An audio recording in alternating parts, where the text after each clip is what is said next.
Good morning mga kabakyard. Andito na naman si paring Bombet. Guys, ito na yung mga sisiw natin. So, malalaki na. Ayan. Ayan guys. So, ano? Mga dinosaur. Mahabang leeg. Oh. Ayan guys. So, apat yan. So, 6 yan guys. So, binigay natin sa kaibigan natin yung dalawa.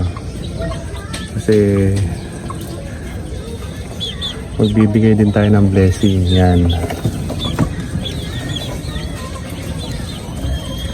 So, ito yung laki ni dumpo natin. Dumpo giant natin na Tostanaka. Ang pinaris natin dito yung Brazilian asin natin. Yan. So, ayan guys. So, 5 lang pinalad guys. So, mas maganda pala pag naglilimlim pala guys ang manok hindi nakakulong. Dapat sa may breeder cage talaga.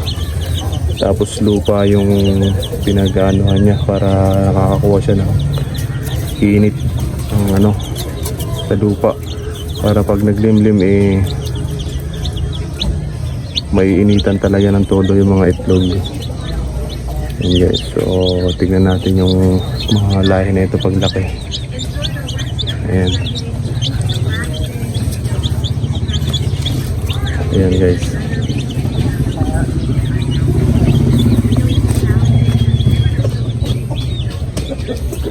So inayos ko nga rin pala yung yung piesto ng ating mga dinosaur.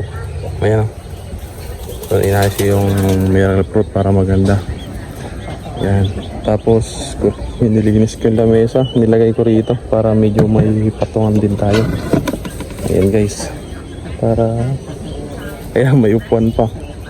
Alam mo nasa anuhan tayo,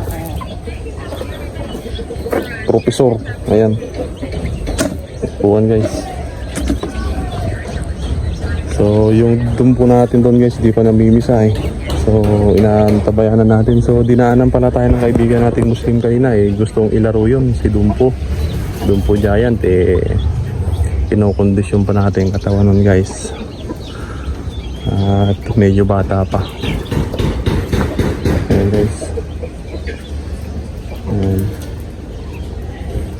Hinihintay natin yung Dumpo na yun para yung dalawang henay sasabay-sabay natin para last clutch natin guys. At dumadami yung natin, dinosaur.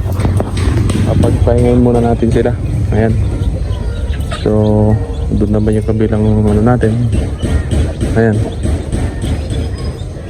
Kabilang backyard, mga bibi doon, mga Tagalog na manok, mga pangkatay.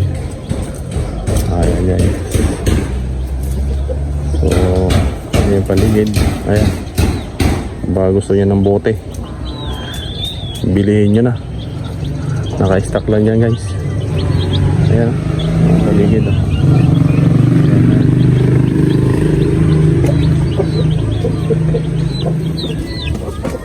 Papalit na tayo ng bota guys at tapos na tayo magpakain ng mga dinosaur. Makukulit yung bibi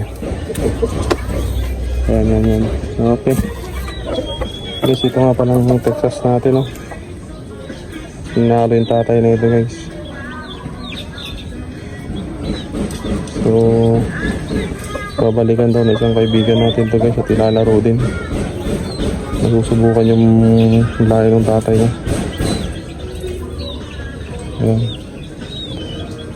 So tignan mo yung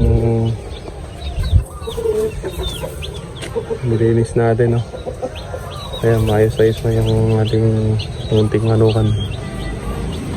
Ayan. Ayan siya, maayos na. So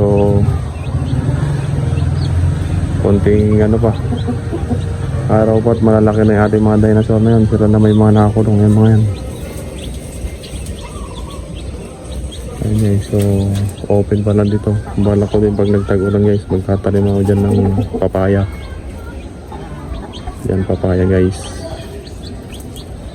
Tatanim tayo papaya. Isa, dalawa, apat papaya guys. Tatanim natin. para maganda, para happy. Ayan. So hanggang dito na lang ating update sa ating yard guys. So follow nyo na lang aking channel at click yung notification bell. Salamat.